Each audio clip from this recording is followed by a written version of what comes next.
The concept of marriage, often seen as a union between two individuals, is far more complex and varied across the globe.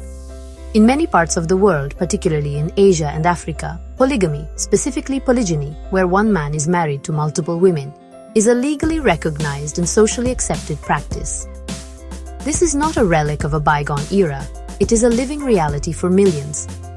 Understanding why some countries permit these unions while others strictly enforce monogamy requires a deep dive into the intricate interplay of religion, culture, and colonial history. These factors have sculpted legal systems that often run on parallel tracks, creating a fascinating but complicated mosaic of marital laws that reflects the diverse values of societies. These legal frameworks are rarely straightforward. A country's national civil code might prohibit polygamy, yet its religious or customary laws may explicitly permit it for specific communities. This creates a dual system where the rights and regulations surrounding marriage depend entirely on one's religious affiliation or ethnic identity. For instance, a Christian citizen might be bound by monogamous laws derived from colonial-era statutes, while their Muslim neighbor in the same country could be governed by Islamic personal law, which allows for up to 4 wives under certain conditions. This legal pluralism is a direct consequence of how modern nation-states were formed, often by superimposing Western legal structures over pre-existing traditional and religious systems. The reasons for the continued existence of polygamy are as varied as the cultures that practice it. In some societies, it is deeply rooted in pre-Islamic or pre-Christian traditions, where having multiple wives was a sign of wealth, status, and a means to ensure a large lineage to help with agricultural labor. In others, the practice is almost exclusively tied to religious doctrine, specifically the interpretation of Islamic scripture. In still other contexts, it is a pragmatic response to societal issues, such as a high ratio of women to men following a war. The global debate over polygamy, therefore, cannot be simplified into a binary of right versus wrong. It is a nuanced issue that touches upon individual rights, women's welfare, religious freedom, and the very definition of family.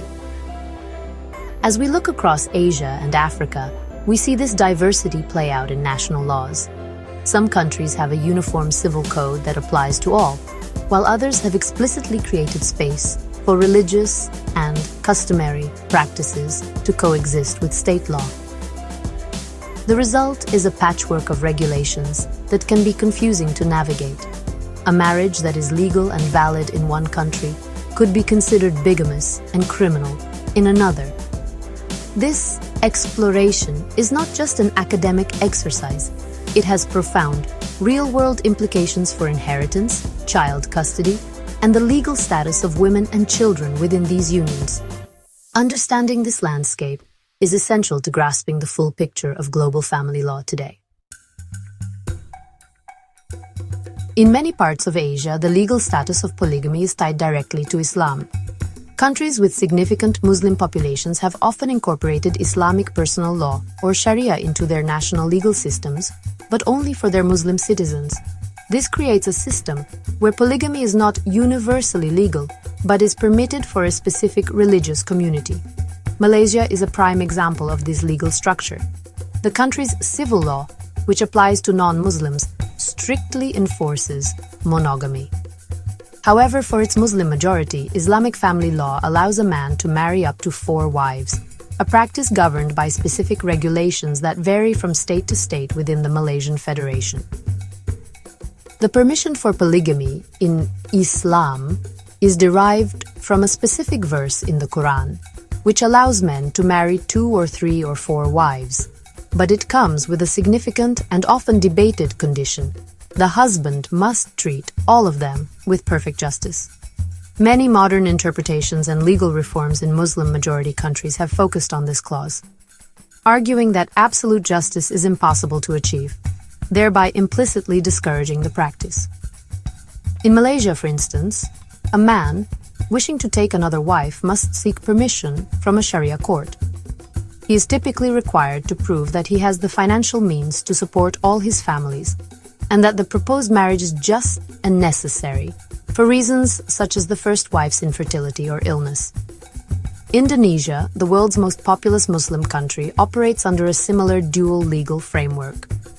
While the national marriage law of 1974 promotes monogamy as the fundamental principle of marriage, it provides a legal gateway for Muslim men to practice polygamy under strict conditions. Much like in Malaysia, a husband must obtain consent from his existing wife or wives and receive permission from a religious court. The court evaluates his financial capacity and his ability to treat all wives and children equitably. This legal process is intended to act as a safeguard, transforming what could be an unchecked practice into a regulated one. Although critics argue that these safeguards are often inadequately enforced.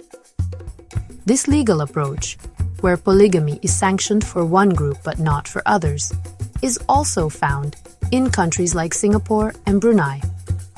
In Singapore, the Administration of Muslim Law Act, or AMLA, governs marriage and divorce for the Muslim community, allowing for polygamy under regulated conditions, while civil law prohibits it for all other citizens. This system highlights a fundamental challenge for pluralistic societies: how to balance the desire for a unified national identity and legal code with the constitutional protection of religious freedom. These countries have resolved this tension by carving out a separate legal sphere for their Muslim communities, acknowledging the central role of faith in defining personal matters like marriage. Beyond the realm of codified religious law, polygamy finds deep roots in the customary traditions of numerous ethnic groups across Africa. In many African nations, the legal landscape is a tripartite system, comprising civil law inherited from colonial powers, Islamic law for Muslim populations, and customary law for specific indigenous communities. Countries like South Africa and Kenya provide powerful examples of this legal pluralism. In South Africa, the recognition of customary marriages. Act of 1998 officially legalized polygamous marriages conducted under African customary law. This was a landmark move, aimed at correcting colonial-era injustices that had refused to recognize these unions, leaving many women and children without legal protection or inheritance rights. The rationale behind recognizing customary polygamous marriages is rooted in the principle of cultural equality and the need to protect vulnerable family members. Before this legal recognition, women in such unions were often considered mere mistresses, and their children were deemed illegitimate under the state's civil law. This meant they had no claim to their husband's property upon his death or in the event of a separation. The South African law sought to remedy this by granting these marriages full legal status, provided they are registered. However, it also introduced modern requirements, such as mandating that the husband seek court approval to ensure the equitable distribution of property before entering into a new customary marriage. Similarly, in Kenya, the Marriage Act of 2014 formally recognizes 5 different types of marriages: media group, Kenyan wedding ceremony, traditional attire, diverse couples in Kenya, signing marriage documents, stock distribute equally, Christian, civil, Hindu, Islamic, and customary. The Act explicitly states that marriages conducted under customary law are presumed to be polygamous or potentially polygamous.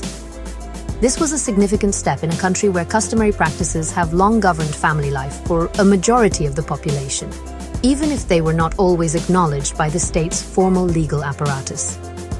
The law aims to provide a unified framework for registering all marriage types, thereby ensuring that the rights of all spouses and children are protected, regardless of the system under which the marriage was contracted.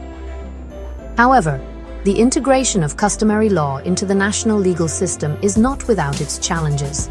Customary laws are often unwritten, fluid, and vary significantly from one ethnic group to another. This makes them difficult to standardize and apply consistently within a modern court system. Furthermore, tensions often arise between the patriarchal aspects of some customary traditions and constitutional guarantees of gender equality. For example, the requirement for a first wife's consent present in many Islamic legal systems, is often absent in customary practices. As African nations continue to modernize, they face the ongoing task of harmonizing these ancient traditions with contemporary human rights standards, ensuring that the recognition of culture does not come at the expense of individual rights. Ultimately, the legality of polygamy across Asia and Africa is not a simple matter, but a reflection of each nation's unique historical and cultural journey. The laws governing marriage are a direct outcome of the complex negotiations between state power, religious authority, and deep-seated cultural traditions. In countries where a single religion overwhelmingly shapes the national identity, such as in parts of the Middle East, Islamic law often forms the bedrock of the entire legal system, making polygamy a legally straightforward, though often regulated option for all Muslim citizens. This reflects a society where religious and state identity are deeply intertwined, and family law is seen as a direct extension of divine or scriptural command. In contrast, nations with greater religious and ethnic diversity, like Malaysia, Indonesia, and Kenya, have adopted more pluralistic legal models. These systems are a pragmatic compromise, born from the need to govern a heterogeneous population. Colonial histories play a crucial role here. European powers often imposed their own civil laws, but allowed local religious and customary laws to continue governing personal matters like marriage and inheritance. Post-independence, many nations chose to maintain this dual or tripartite system. It was a way to respect the traditions of different communities and ensure social cohesion, even if it resulted in a fragmented legal framework where citizens are governed by different rules based on their identity. This intricate web of laws demonstrates that there is no universal path toward defining marriage. The West's emphasis on a uniform civil code and monogamy is just one model among many. In other parts of the world, the priority has been to accommodate diversity. The legal sanctioning of polygamy for Muslims in India, the Philippines, and Singapore, or its recognition under customary law in South Africa and Nigeria, is not an endorsement of the practice by the state per se. Rather, it is the state's acknowledgement of the right of communities to live according to their own long-standing religious or cultural norms, as long as they operate within a broader, state-sanctioned framework. In conclusion, the global map of polygamy laws is a powerful illustration of how culture, religion, and history shape the most personal aspects of human life. The differences in these laws are not arbitrary. They are the logical result of how different societies have chosen to balance individual rights, community traditions, and the overarching authority of the modern state.